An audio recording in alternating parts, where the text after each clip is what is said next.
Que a paz de Jesus continue com todos. É um motivo de alegria poder estar aqui com todos, falando mais uma vez dos evangelhos de Jesus. Nós vamos elevar os nossos pensamentos para agradecer por essa oportunidade, para agradecer por tudo, pelos amigos, pela família, pela nossa casa espírita, que tanta luz tem derramado, tanto conhecimento sobre tantas criaturas, que Jesus possa estar presente na vida de cada um, que Deus possa estar abençoando cada um, cada família, todas as criaturas indistintamente, principalmente nesse momento de tanta aflição, de tanta dor, de tanto sofrimento. Que haja mais luz no caminho de todas as criaturas. Assim como a casa espírita entra no nosso caminho para iluminar as nossas vidas com conhecimento. Hoje nós vamos conversar sobre fora da caridade não há salvação. É o capítulo 15, que vai de 1 a 10. Deixa eu confirmar aqui. Sim. Não, vai mais longe. Não, é isso mesmo. Bom, então, fora da caridade não há salvação. Mas como assim? O que é caridade, né? Por que foi o Kardec que disse isso? Fora da caridade não há salvação. Já existia uma máxima que dizia assim: fora da igreja não há salvação. Mas esse fora da igreja, ele separava as pessoas. Porque quem está dentro da igreja é salvo. Quem está fora não é salvo. Então não é uma medida assim muito justa, não é? Porque nós somos todos iguais.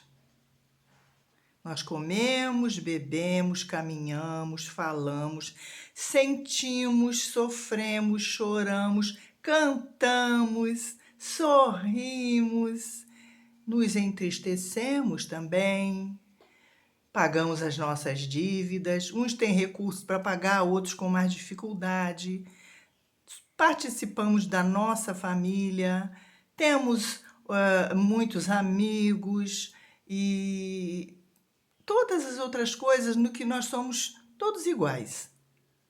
Então, por que se parar com essa máxima? E aí Kardec fez diferente. Ele disse: fora da caridade não há salvação. Aí ele englobou todo mundo. Aí rico, pobre, preto, branco, amarelo, doentes, os saudáveis, todas as pessoas podem se salvar. Aí ele trouxe para a individualidade de cada um. Depende a salvação de cada um. Não depende de eu estar ou não numa igreja. Porque às vezes eu posso estar numa igreja porque eu estou lá, porque eu me acostumei a ir lá, até porque eu gosto de ir lá, mas eu não estou cumprindo, ou pelo menos me esforçando para cumprir as palavras de Jesus, principalmente nessa questão da caridade. Porque a caridade, para nós, é muito mais ampla do que dar um pedaço de pão, do que dar um copo d'água. E nós vamos ver no Livro dos Espíritos, na pergunta 886, diz assim: qual o verdadeiro sentido da palavra caridade? Como a entendia Jesus? E a resposta é assim: benevolência para com todos, indulgência para as imperfeições dos outros, perdão das ofensas. Ué, mas aqui não manda dar nada para ninguém, não? Manda dar ou a roupa, ou o agasalho, não manda... Sim, porque Jesus não falava das coisas materiais. Jesus veio para nos falar exatamente do Espírito. E aqui a caridade que ele nos ensina é a caridade que toca ao Espírito. Benevolência para com todos. Ele não distinguiu.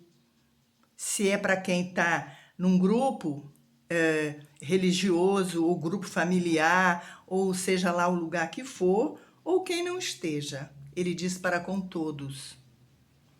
Indulgência para as imperfeições dos outros. Outros não disse também quem eram os imperfeitos. Ele deixou a cada um decidir o que fazer.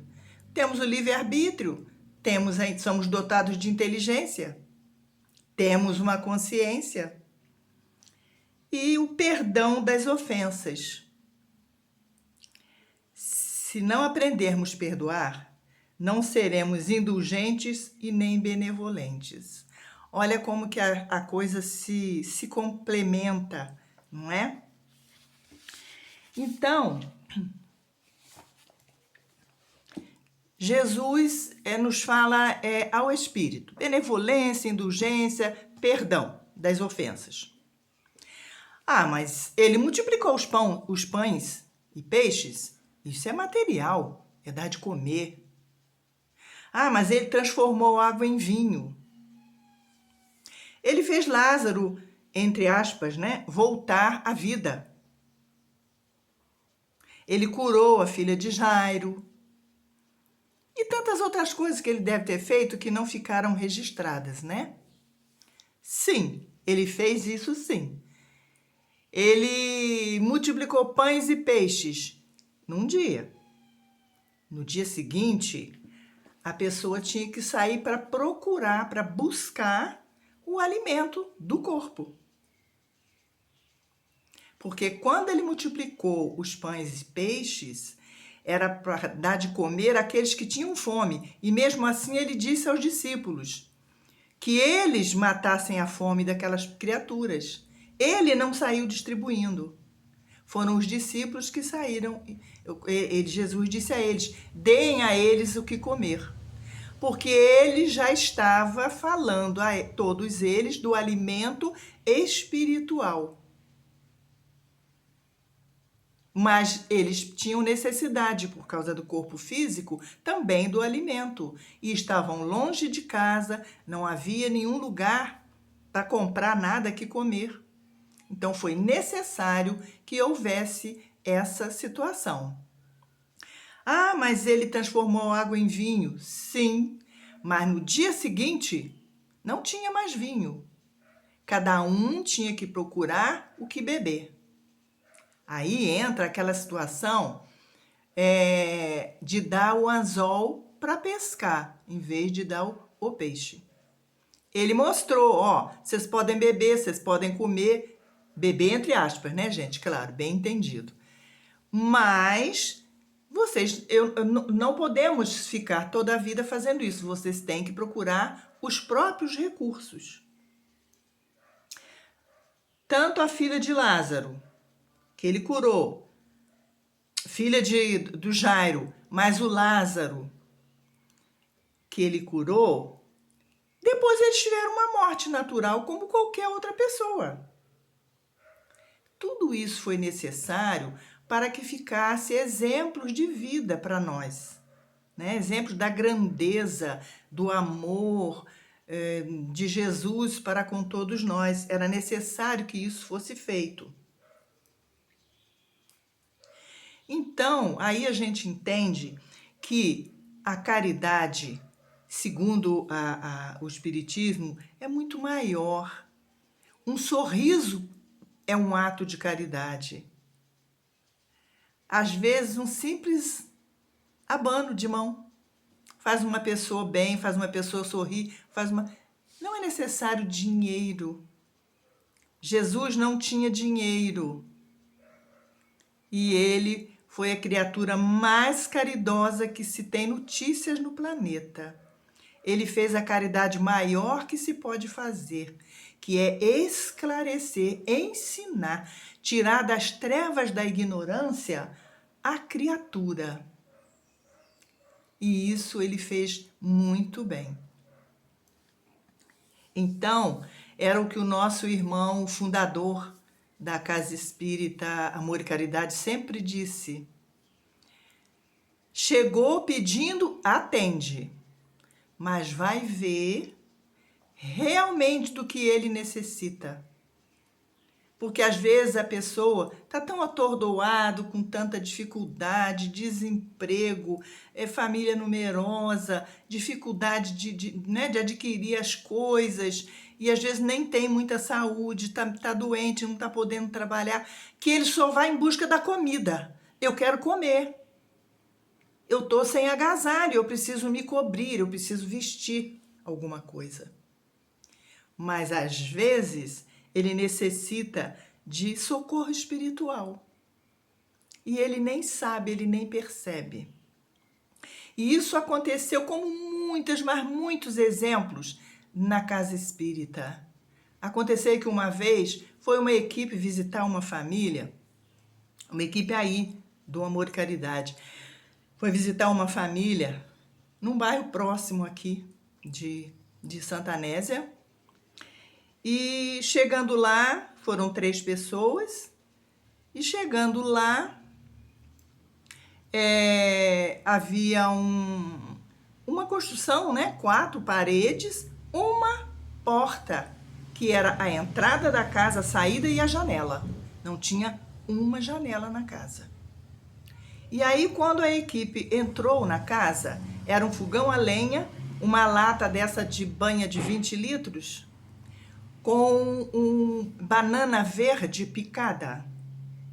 E a mulher estava ali, mexendo aquele grude de banana. E mostrou para a equipe, para as pessoas, é o nosso almoço de hoje. Ainda diz, é gostoso, eu sempre faço, mas é o que a gente tem hoje para a gente comer e sempre acontece isso.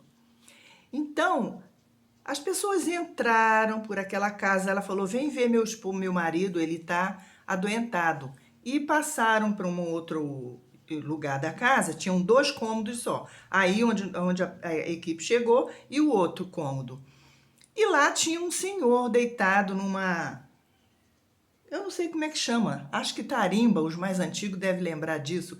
Eram uns paus fincados assim na parede, com outros, mais 2 de apoio, e ali em cima uma grade, uma esteira. E ali ele estava, suando muito, febril, se sentindo muito mal. Então as pessoas se reuniram e disseram, vamos fazer uma oração por ele. E foi feita uma oração para aquela criatura, que quase nem falava. E o ambiente estava assim escurecido pela fumaça que havia, né, do fogão, a lenha. E faltava ar naquela casa, faltava entrar ar, né, para que eles pudessem ter um pouquinho mais de vida saudável, né? Então, foi feita essa oração e conversamos com eles sobre a casa e tal. Essa mulher já tinha ido lá pedir compras, pedir agasalho, ela foi atendida e voltaram para casa as pessoas.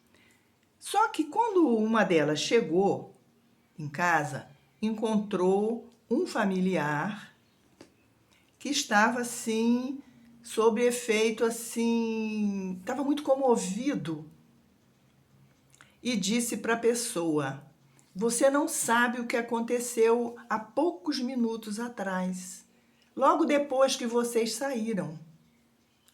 Eu comecei a me sentir mal, comecei a suar, comecei a sentir tremores e eu tive que chamar uma médium para me dar um passe, para me dar atendimento. E aí chegou um espírito tal, falando várias coisas da situação que ele se encontrava e falando de alguma coisa que ele sentia nesse momento. E a médium que foi atender a pessoa disse isso. Esse espírito estava na casa de alguém que foi trazido para cá. Como você é médium, você teve condições de atender. A criatura lá está melhor. E olha só, gente, eu falo nisso, a gente fala nisso, fica assim emocionado da gente ter presenciado um fato desse, da gente ter visto não é? essa coisa acontecer. Que coisa linda é a justiça divina, é um ato de caridade. Aí essa equipe fez exatamente isso, levou o alimento material, mas também houve um atendimento espiritual. A caridade completa. Porque não adianta você alimentar o corpo. Tem que também alimentar a alma. Seu Zé Ramos sempre dizia isso. Tem que esclarecer a criatura para ela saber por que ela sofre, para ela não ficar revoltada. Ela tem que saber por que ela passa dessa e daquela dificuldade, para que ela também entenda o outro que está sofrendo. Porque esse é o conselho que sempre nós temos. Nos colocar no lugar do outro. Será que eu teria condições de resistir a uma situação dessa?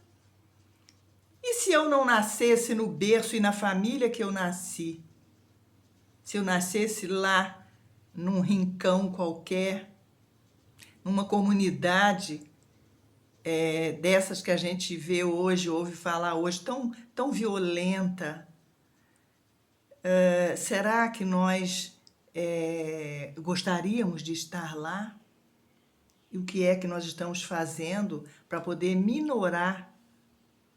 Porque a caridade pode ser feita de todas as maneiras, todas as maneiras. Uma oração que se faça já é o suficiente para ajudar uma pessoa. E Jesus, ele foi um ato de caridade. Ele, a vida, tudo que ele falou, foi um ato de caridade. Porque muitas das vezes se dá uma esmola, se dá um prato de comida, atende-se alguém, não pelo aquele ato de fazer a caridade, mas para se desvencilhar daquela criatura. Ai, estou sem tempo, não posso atender. Toma aqui, vai lá, toma seu café, ou, né? Toma aqui, para a pessoa sair da minha frente, para a pessoa ir embora.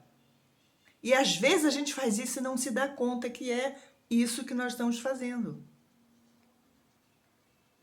Paulo fala, o apóstolo Paulo também fala muito, com muita propriedade nessa situação, quando ele diz assim, é o que Jesus fala, e o que o nosso amigo sempre dizia, a caridade tem que ser feita com amor, tem que ter sentimento, que é o que o Paulo nos explica.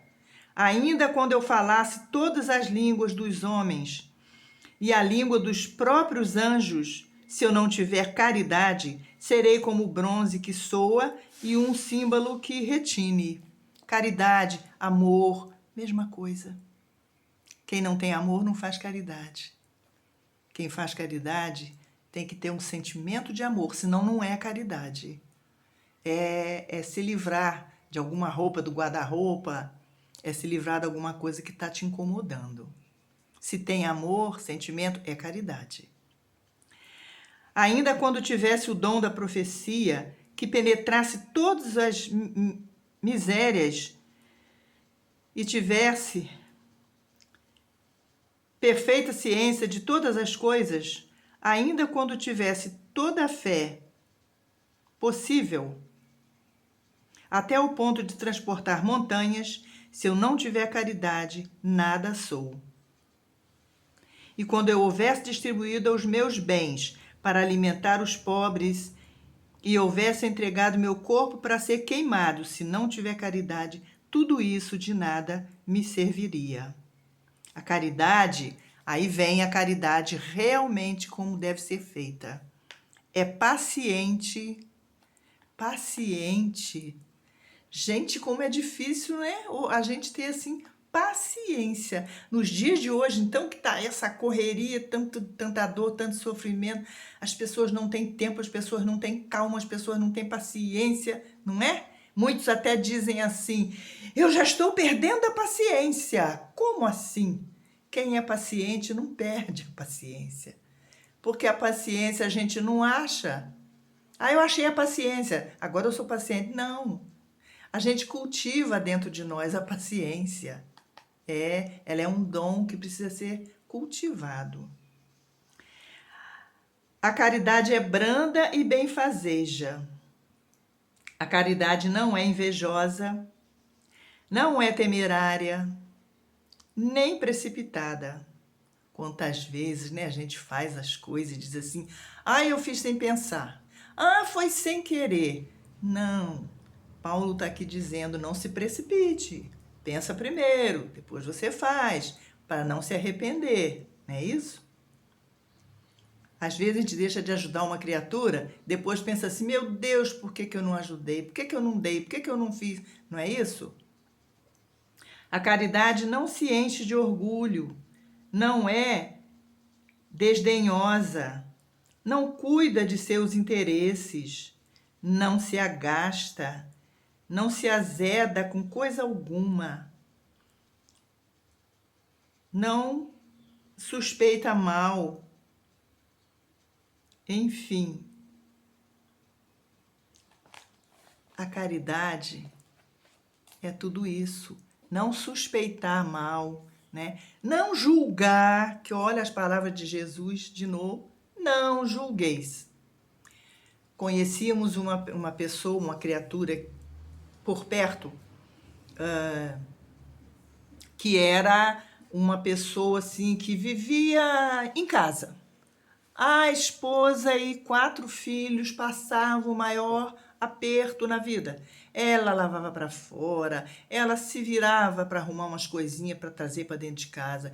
E ele, pegava a gaiolinha de passarinho e ia levar o passarinho para cantar, para ver se pegava outro passarinho. Ele vivia assim. Então as pessoas, os vizinhos, quem conhecia, comentava sempre, nossa, mas como é que pode? Esse homem não tem pena da família, em vez de estar trabalhando, tá aí andando com o passarinho para lá e para cá, na gaiola. Como é que pode? Coitada da esposa, trabalha de sol a sol, dá um duro danado para botar as coisas em casa e ele nem aí para coisa alguma. E passado uns tempos, ele desencarna assim de repente, de uma hora para outra. E aí todos ficaram sabendo que ele não podia trabalhar. Ele não tinha saúde, ele tinha um problema seríssimo do coração e que de uma hora para outra podia desencarnar. Ele não trabalhava. Só que a esposa e ele também não comentavam sobre isso. Eles queriam esquecer, porque aquilo fazia eles sofrerem. Então, não era comentar, ninguém sabia que ele tinha esse problema. Depois que ele desencarnou, é que todos ficaram sabendo que ele não podia trabalhar.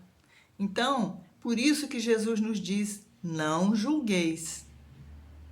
Aconteceu de outra feita, chegou à nossa casa espírita lá, Amor e Caridade, uma mulher com 5 filhos. E pediu ajuda. E levou roupa, levou alimento, o que tinha lá. E aí depois a equipe de serviço foi lá. E olha, essa mulher foi encontrada com os 5 filhos numa... não podemos chamar de casa. Era um lugar, um compartimento todo. As paredes eram feitas de bambu. Era feito um galinheiro, gente. Era tudo de bambu. O frio passava por aquelas frestas. Tinha lá umas camas, uns colchões pelo chão. Era ali que ela morava com as crianças. E olha só, aconteceu uma coisa tão bonita. A, a casa se conversou, se reuniu com os nossos amigos da Igreja Metodista de Santa Anésia e foi feita uma casa para essa criatura, para as crianças. Por isso a importância. Ajudar sim, mas vale a ver. Ela não tinha dito que não tinha uma casa direito, que não tinha onde morar, mas quando a equipe chegou lá, constatou isso. E olha só, houve também um ambiente assim tão bom, tão gostoso. Outros nossos irmãos também se apiedaram da situação e foi feito junto uma casa pequena, claro, por causa dos recursos de cada um, né? E essa outra história que nós falamos aqui, a primeira que falamos do moço lá, do fogão a lenha, da banana cozida, depois foi orientado, conseguiu-se janela, conseguiu-se material para ele fazer uma coberta melhor para aquela casa, abriu janela, porque não tinha ventilação. Aí ficava doente sempre. Então, essa é a função, né, de quem faz caridade. É olhar a criatura no todo. Ela às vezes acha que está precisando de uma coisa, mas ela tem uma outra muito mais importante que precisa. Então, como Jesus sempre nos ensinou, sempre nos falou a esse respeito, e falar de caridade é uma coisa assim tão grandiosa, tão ampla, é tanta coisa que se tem para dizer, que qualquer momento, qualquer horário, é pequeno. Porque a nossa vida deve ser uma caridade, e ela é uma caridade. Porque não existe ninguém que possa dizer assim, eu não posso fazer a caridade. Não tem. Por isso que Kardec falou, depois de avaliar muito, como ele sempre foi, né, um pensador, muito inteligente, não pode ser assim. Isso tem que ser dado a qualquer criatura. Porque mesmo aqueles criminosos que são ruins, entre aspas, né? Nós sabemos que são etapas porque o espírito está passando. Um dia ele vai se depurar, um dia ele vai se tornar melhor. Então, mesmo aqueles que aparentemente não gostam de ninguém, que é rebelde, que é revoltado, que é isso, que é aquilo, eles sempre têm um amor. Eles sempre gostam de alguém, nem que seja de um bichinho, de um cachorro, ou da mãe, ou de uma mulher, ou a mulher do marido. Por pior que seja, a criatura sempre tem alguém que ele ama, alguém que ele gosta. Porque essa é a centelha de Deus nas nossas vidas. Essa é a consciência de Deus nas nossas vidas. Não é assim? Onde está escrito a lei de Deus é na nossa consciência, é ela que nos acusa, é ela que nos condena, é ela que nos inspira, faz ou não faz. Então, nós estamos mais uma vez agradecendo e vimos uma música aqui que a gente considera muito oportuna quando se fala de caridade, que diz assim: quando sinto cansaço de viver, vejo quanto existe por fazer, tantos olhares parados sem brilhar e tantos lábios quietos sem falar. Quantos casebres ruindo e eu aqui, fingindo que sou feliz. Se meu cansaço persiste, não foi Não foi porque eu mesma não quis. Até quando eu resistirei aos apelos que ele me faz? Vinde a mim que eu te aliviarei. Deixa todos enfeites para trás. Os caminhos que tens que seguir são as dores do seu próprio irmão. Te esqueces de ti de uma vez, me acolhes no teu coração. Graças a Deus, que o Senhor nos abençoe a todos.